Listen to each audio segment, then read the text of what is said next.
उसके पास पैसे की कमी होने के कारण वो डिप्लोमा में जाता है। हाँ जी, ऐसा हाँ क्यों जी। हो रहा है? जितने देर तक आपके फंड दौड़ते हैं उतनी देर का कोर्स आप ले सकते हो। इसीलिए जब भी आप एजेंट को कॉल करते हैं, बच्चे न्यूजीलैंड के लिए कॉल करते हैं, तो वो कोर्स सिलेक्शन बाद में पूछता है, पहले पूछता है फंड कितने हैं तुम्हारे पास।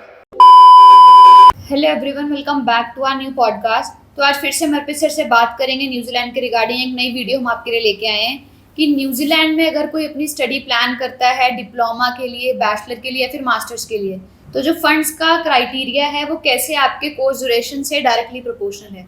तो आइए सर से बात करते हैं और जानते हैं। कैसे हैं आप सर? बहुत बढ़िया जी, बहुत बढ़िया। ठीक है, तो चलिए सर, आज हमें फंड्स की और कोर्स ड्यूरेशंस की बात करनी है। हाँ जी, हाँ जी।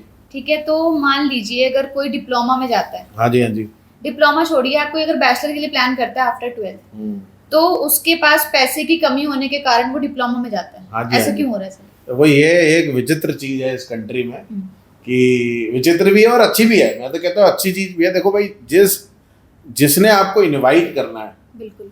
If he is making certain rules, जैसे एग्जांपल है कि मैं आज एक मेहमान के घर मुझे जाना है और उस मेहमान के घर मुझे बहुत सालों साल रहना है, तो सही बात है कि मेहमान के रूल के अकॉर्डिंगली मुझे एडजस्ट करना चाहिए, ना कि मेरे अकॉर्डिंग उस पूरे मेहमान की फैमिली को एडजस्ट करना चाहिए। तो उन्होंने एक सेट ऑफ रूल बना रखे हैं और ये इसी कंट्री में इतना विचित्र है कि आपको पूरे जितने कोर्स ड्यूरेशन के अकॉर्डिंग ही चीज़ें चाहिए होती हैं। अभी न्यूजीलैंड में क्या है कि जितने आपके पास फंड है उसके हिसाब से आपका कोर्स ड्यूरेशन डिसाइड होता है। ठीक है। या फिर कोर्स ड्यूरेशन के जितना है आपका उतने आपको फंड चाहिए। ऐसी कनेक्शन है, वही डायरेक्टली प्रोपोर्शनल है। अब आपने पूछा मुझे क्या कहते हैं बैचलर और डिप्लोमा वाली कहानी। बिल्कुल। बैचलर डिप्लोमा में मैं बाद में आऊंगा, पहले एक मास्टर की कहानी सुनाऊंगा आपको। ठीक है। अब रिसेंटली हमारे पास एक केस आया था और मैं बहुत ही एकदम उसको स्टैंडर्ड वे में बच्चों को बताऊंगा कि बच्चा करना चाहता है मास्टर और टीचिंग। ठीक है। अब उसने हमारे बहुत सारे वीडियोस देखे हैं। अब उसने बोला कि सर मैंने तो आपका 1 ईयर मास्टर की वीडियो देखा था, अब मेरे पास तो सिर्फ 40 लाख रुपए हैं। ठीक है। And I think that is sufficient to pursue masters, है ना, 1 year masters in any university target कर रहा है बच्चा कि यूनिवर्सिटी में पढ़ने जाना है। तो मैंने उसको समझाया, भाई यहाँ पे बड़ा ये सिस्टम बड़ा विचित्र है। यहाँ पे जितने साल आप रहोगे, 1 साल रहोगे तो 1 साल के लिविंग एक्सपेंस पहले ही दिखाने हैं। ठीक है। 1.5 साल का आपका कोर्स है तो 1.5 साल के लिविंग आज ही दिखाने हैं। अगर आपका 2 साल का मास्टर्स है तो 2 साल की मास्टर के लिविंग एक्सपेंस आपको पहले दिखाना है। ठीक है। मतलब अगर 1.5 साल का कोर्स है तो $30,000 आपको दिखाना है, बट अगर आपका 1 साल का कोर्स है तो $20,000 दिखाने हैं।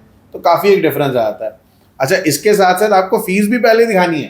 ठीक है, मतलब लिविंग एक्सपेंस भी और फीस भी जैसे फीस कहते हैं यार फीस तो 1 साल की, ना फीस भी 1.5 साल की दिखानी है। ठीक है। ये बड़ी समस्या आ जाती है। अब उस पर यही चैलेंज हुआ। अगर हम उसको यूनिवर्सिटी भेज रहे थे 1.5 साल के कोर्स के लिए, ठीक है, तो उसका 52 लाख के फंड बन रहे थे, 52-53 लाख के 1.5 साल के अकॉर्डिंग। अगर हम उसको कोई एग्जाम्पल में लेता हूँ, कोई उसको अदर डिग्री दे देते हैं, है ना, मास्टर्स की, तो उसका 40 लाख में काम हो जा रहा था, 40-42 लाख में। बट मास्टर और टीचिंग 1.5 साल की होती है, तो वो जो 40 लाख का जो नंबर बना, तो फिर हमें उस बच्चे को क्या करना पड़ा कि हमें उसको एक एजुकेशन प्रोवाइडर जो कॉलेज था उसमें वाला कोर्स देना पड़ा। ठीक है। जिसकी फीस स्ट्रक्चर थोड़ा कम था, तो उसका जो कैलकुलेशन है वो फिर 43 लाख के आसपास बना। तो थोड़े अमाउंट का अनसिक्योर्ड जो 7.5 का लोन होता है, फिर हमने उसको बोला वो ले लो तो आपका काम चल जाएगा। तो ये एक बड़ी विचित्र चीज है जो सारे बच्चों को ध्यान देनी है कि अगर आपके पास फंड है तभी आप ज्यादा कोर्स ले पाओगे। अगर फंड नहीं है तो कोर्स नहीं ले पाओगे, मन से नहीं चल सकते। हाँ, कुछ लोग स्टैटिक रहते हैं कि मेरे पास तो इतने ही फंड्स है और मुझे इसी कोर्स में जाना है। जैसे बीएससी नर्सिंग वाले होते हैं, भेज दोगे सर आप? नहीं, देखो मेरे हाँ या ना बोलने से सोल्यूशन तो नहीं निकल सकता। रूल्स तो किसी और ने सेट कर रखे हैं, we are abiding the rules. ठीक है, हम तो रूल्स फॉलो करा रहे हैं, तो वो आपने ध्यान देना है। जब भी कोर्स सिलेक्शन होगा तो कोर्स सिलेक्शन के पैरेलली आपके फंड चलेंगे। जितने देर तक आपके फंड दौड़ते हैं उतनी देर का कोर्स आप ले सकते हो। समझ गए? जैसे आपके पास फंड है 1.5 साल के, तो 1.5 साल का कोर्स होगा। आपके पास अगर 2 साल के फंड दौड़ रहे हैं तो 2 साल का कोर्स होगा। तो ऐसी कहानी है। और जैसे मैं कई बार बच्चों को बोला है, जैसे कई बच्चे मेरे पास जो फंसते हैं आके, वो यही बीएससी नर्सिंग वाले आते हैं कि सर मेरे पास फंड, जैसे कल एक लड़की का मुझे कॉल आया था समाना से, तो उसका भी ऑस्ट्रेलिया का वीज़ा रिफ्यूज़ हुआ है, तो शी वॉज हैविंग, उसकी क्योंकि फीस भी रिफंड आनी, तो she was having 77 lakh rupees. ठीक है। तो शी वॉज कंफ्यूज कि सर मैं तो डिप्लोमा में जाऊंगी या बीएससी नर्सिंग में जाऊंगी। मैंने कहा नहीं, अगर 77-78 लाख रुपीज़ हैं आपके पास पुराने, तो बाकी का आप थोड़ा छोटा लोन ले लो, क्योंकि बीएससी नर्सिंग में जो रिक्वायरमेंट है फंड्स की वो अप्रोक्सीमेटली 82 लाख की है, तो आपका उसमें काम चल जाएगा, और वो काम अगर हो रहा है तो अब चल जाए। बट कई लोग ऐसे होते हैं, वो उनके पास होते हैं 55-60 lakh, and they are becoming rigid कि भैया हमें तो बच्चे को बीएससी नर्सिंग के लिए भेजना है। अब बीएससी नर्सिंग 3 साल की है, या फिर कोई और भी बच्चा है, जैसे कई बच्चे, अभी रिसेंटली जो हमारा केस डिप्लोमा का था, अब उसके पास फंड थे 42 लाख रुपीज या 43 लाख रुपीज। अब 42-43 लाख में नाम उसका 2 साल का डिप्लोमा दे पा रहे हैं, नाम 3 साल की बैचलर डिग्री दे पा रहे हैं, और हमें अल्टीमेटली उसको जो डिप्लोमा लेवल 5 का था वही देना पड़ा, क्योंकि उसके बाद उतने ही फंड थे। तो जितने फंड हैं उतने ड्यूरेशन का कोर्स। ये समझना थोड़ा मुश्किल है, मतलब इसमें, मतलब मैं एग्जांपल लूंगा, दूसरे कंट्रीज में ऐसा होता है कि भैया बच्चा पहले कोर्स सिलेक्शन करता है, फिर फंड ढूंढने निकलता है। यहाँ पे अगर आपके पास फंड है तभी आगे बात होगी। इसीलिए जब भी आप एजेंट को कॉल करते हैं, बच्चे न्यूजीलैंड के लिए कॉल करते हैं, तो वो कोर्स सिलेक्शन बाद में पूछता है, पहले पूछता है फंड कितने हैं तुम्हारे पास।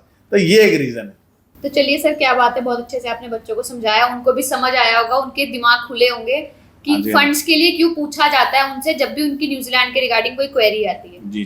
तो इस चीज पे आप भी फोकस कीजिए, इस चीज को ध्यान से सुनिए कि स्टैटिक नहीं रहना है आपको किसी चीज को लेके।